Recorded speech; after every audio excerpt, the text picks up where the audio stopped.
Hall in Bangalore, the very, very busy junction here. Ambulance trying to get through this traffic. Maybe somebody ill, but also maybe a victim of a traffic accident. And heaven help him or her if that is the case, because it is a dangerous country to be on the roads. Could you share with us some figures? How safe or unsafe is India on an international scale? Well, Maya, I think we are almost the world leaders when it comes to traffic accident-related deaths and injuries. Last year, almost 140,000 people lost their lives on the roads.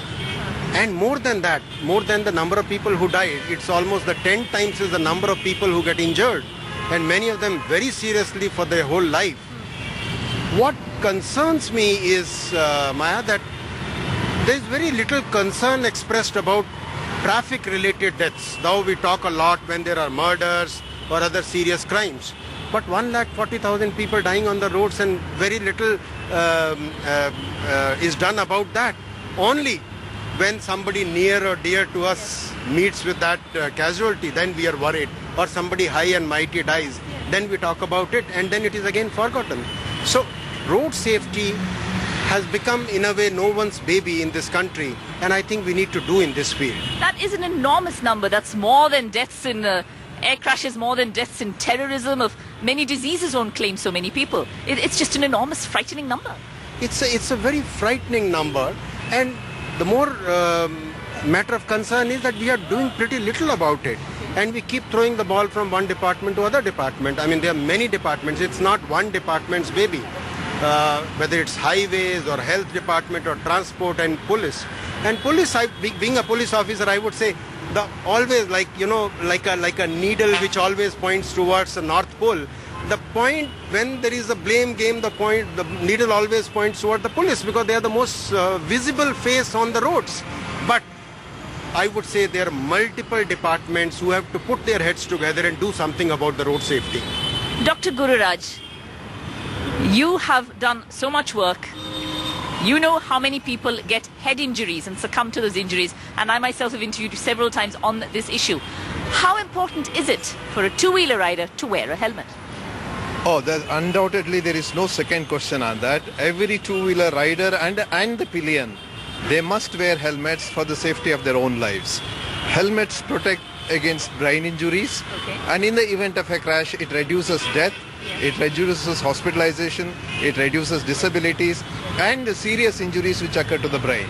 So a person can be saved, a pillion can be saved if they wear the right type of helmets, the standard helmets, and then wear whenever they are on the road. Now, do you have any figures for how many people perhaps have died because they were not wearing helmets? See, in India, almost 40% of the deaths are among the two-wheeler riders and their pillions. And currently, there are not very strong legislations that support wearing of helmets. In fact, most of the states of India don't have much legislations.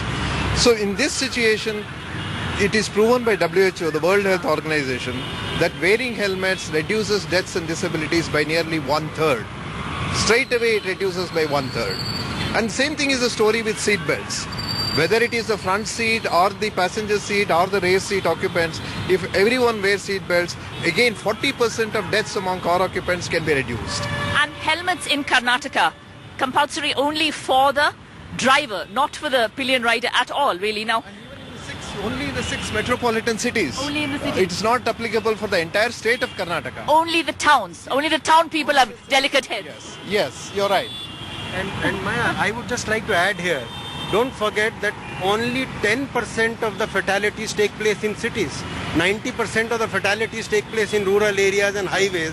There is virtually no enforcement, no laws are followed, and no laws are enforced. Now, how many of you ride a motorbike or ride a bike or a two-wheeler?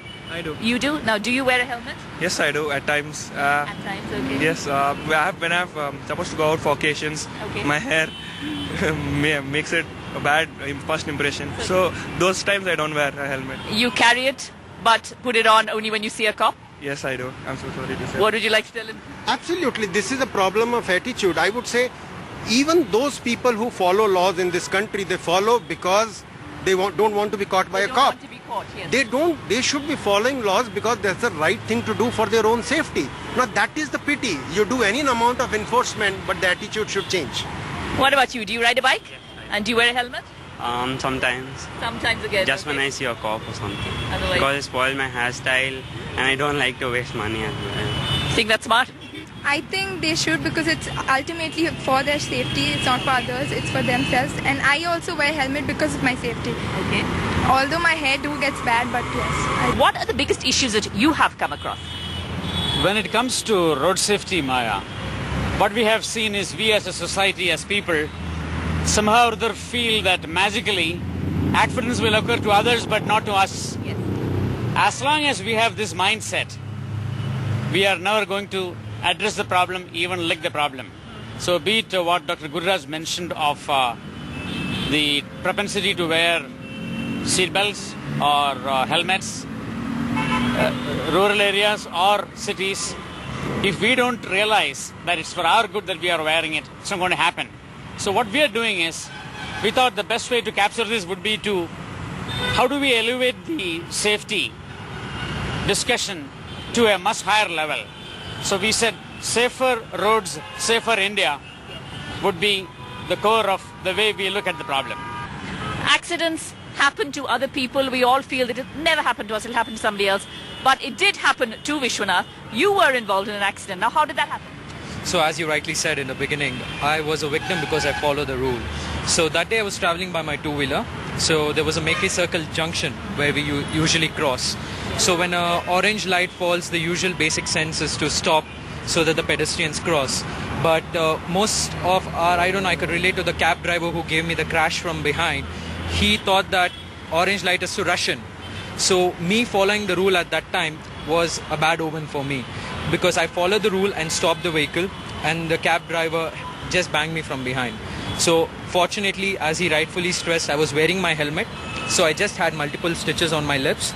So I would say that from now on, every time I'm crossing a signal, back of my head, this incident occurs, and there's always a confusion that, okay, it's an orange signal. Should I just cross the signal right now or to stop?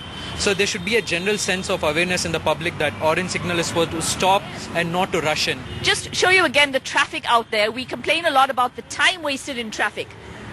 Signals constantly busy, and Bangalore perhaps one of the cities which faces the worst traffic snarls.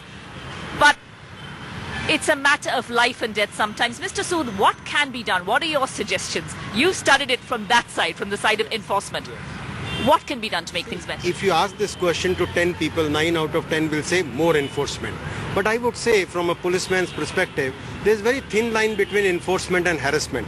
What we call as enforcement, people take it as harassment, because people follow rules just because of fear of being caught, not because they are convinced about it. Yes, enforcement is required. We need to make stricter laws. We need to increase the fines. But I tell you, you can't keep flooding the roads with cops. You can't. There is a limit. We have to leverage technology. We have to leverage technologies in a big way, because, for example, most of the accidents take place when there are no cops. It's a late nights, early morning. There can't be cops 24/7. So we have to leverage technology. And second most important thing I always say, don't restrict it to only collecting fines. Connect it. Have linkages with the insurance premiums. Have linkages with cancellation of licenses. Have linkages with even imprisonment.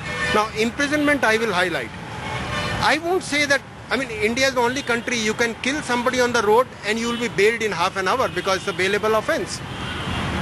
I'm not saying put everyone behind the bars, but there are large number of road user behaviors which are clearly wrong. For example, one example is drunken driving. Now, no one kills a person, no one has an intention to kill a person on the road. So I am not saying put every person who is killing somebody on the road behind the bar. But you are drunk, you are driving, you have no intention, but you have full knowledge that your behavior can cause death. Now such deaths, such killings on the roads, which are almost 10% of the killings, they should be treated as culpable homicide and not like negligent driving. I say I have been fighting this battle. You remember the Indiranagar case where one fellow drove early morning, 6 o'clock. Morning walkers were moved and down. Killed 6 senior citizens and walked free. I went to every court and said it is not negligent driving, it is culpable homicide. Put him behind the bar. And finally it happened. And there is one high profile case going on in Mumbai regarding Absolutely, there are. But why do we have to keep fighting? Why this matter is not decided that if you are drunk and driving, and which can be proved very easily, immediately after the accident your blood sample can be taken. You can't treat it as merely negligent driving. Don't make collection of fine as a revenue generating mechanism. I saw you nodding there. Do you sometimes feel there is corruption when it comes to collection of fines and... Yes, it's total corruption because I think it's like a negotiation between the officer and the person who's like a victim. So, not the victim, sorry, who is the culprit. It's more like... Sir, namge chai, coffee, ge, salpa. What's the point? You're not helping them in any matter. You're not helping them anyhow. All you're doing is just making it worse. That's it. Culpable homicide, he says, but sometimes people seem to exhibit suicidal behavior by not taking precautions. You spoke again about seatbelts, even at the back. Now, people driving in the back seat of the car feel that they're safe. Is that true? True, people don't wear, but the thing is, Maya, we need to understand road safety is a very complex issue and there are no simple solutions. We need to put in a lot of things in place to achieve what we want to achieve. If we want to really see a strong reduction in road deaths and injuries in this country, there is no one single solution because it's a multifactorial problem and we need multiple solutions for this. We have pedestrian deaths, we have two-wheeler deaths, we have car occupant deaths, we have bicyclist deaths, we have buses that get involved in crashes and die. Helmets save lives, seatbelts save lives, not drinking and driving will save lives, avoiding cell phone use saves lives, speed control in all the cities and on the highways of India, speed is the biggest killer. If you look at every fatal crash in this country, at least in 90% of them, speeding by one or the other vehicle is a big factor. So how do we manage speeds on our Indian roads? How do we get better control the use of cell phone while people are driving? How do we improve the visibility of the vehicles or the people? How do we get good trauma care for people who are affected on the roads? We need a strong emergency care system that provides immediate treatment for those who are injured. So in the philosophy and the principle is we should see that crashes don't occur, but when it occurs, it should not lead to deaths and serious injuries. First would be for my fellow victims, I would strongly suggest, please follow the rules. Our country is nowhere behind from other countries. We all have rules. All these dedicated officers and the statutory, they have made rules. It's just that there is no sense of awareness which has been created. And the other perspective would be, we are spending so much on technology, security cameras and everything. I would suggest we invest the same time on the automotives also. Okay. Bringing things like anti-lock braking systems like ABS and everything mandatory, yes, especially in cabs. Not a luxury extra. Yes, not just a luxury extra for cabs, okay, and other features. I don't know up to the mark of what could be the other things. These people are been there. So just not investing into the security cameras and everything, but also on the automobiles. The vehicle side as well. Yes. Technology for vehicles. What are the biggest suggestions that Underwriters Laboratories actually made in terms of increasing road safety?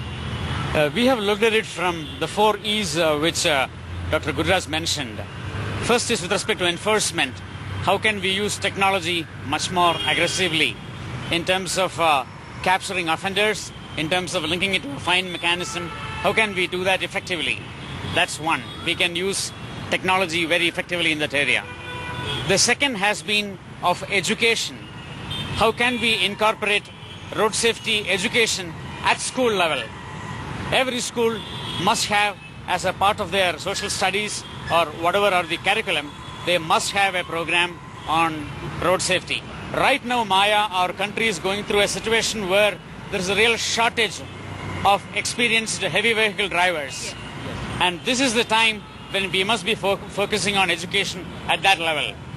The third one I would like to speak about is engineering. Now, when we look at engineering as applicable to vehicles, we spoke about that. Second is good road engineering. Okay. If road engineering is not taken care of, it's going to lead to accidents. Okay. And I would like to highlight here the need for a pedestrian centricity in all our approach. What idea would you think to get a safer experience on the road for Bangalore's roads to be safer? There needs to be more emphasis about road safety in schools and colleges. The youngsters need to be taught the safety of seatbelts. and not be negligent on the road. So they need to be taught what the traffic rules are and be told to follow them. One of the things is to educate the mainly drivers that they're not supposed to assert their dominance on the road. It's like when they see a pedestrian, they actually speed up instead of slow down to assert their dominance.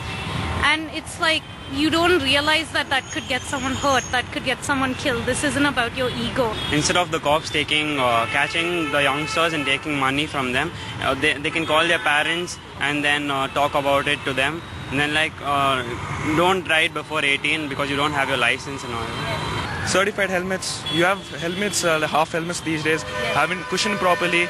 I think, they should follow all the traffic rules because we see many people dying, especially the young ones. Because the youth is filled with energy. They drive really fast and they die. And as he said, the half helmets and all won't help. I would say we need to have very tough enforcement. For God's sake, we have to stop this method of collecting money on the roads. We need to leverage. I mean, no civilized country, policeman collects money from morning to evening from violators. There has to be a system, there have to be robust databases so that notices can go to people, they can pay wherever they find convenient. We need to change, then we need to reduce the contact between police and public for collection of fines. So only then the strict legislations will yield result. Otherwise, there is a danger that higher the fines, the more the corruption is. Thank you very much. Thank you very much, all of you. And thanks a lot to you as well. Now, drive safe, save your life, save the lives of others. Driving on the roads of India can sometimes be fatal. Chances are that with the traffic density the way it is, accidents happen. They don't always happen to other people. They can happen to you too. Road safety is really our responsibility as well. With Nazir and Alphonse, Maya Sharma in Bangalore for Ndtv.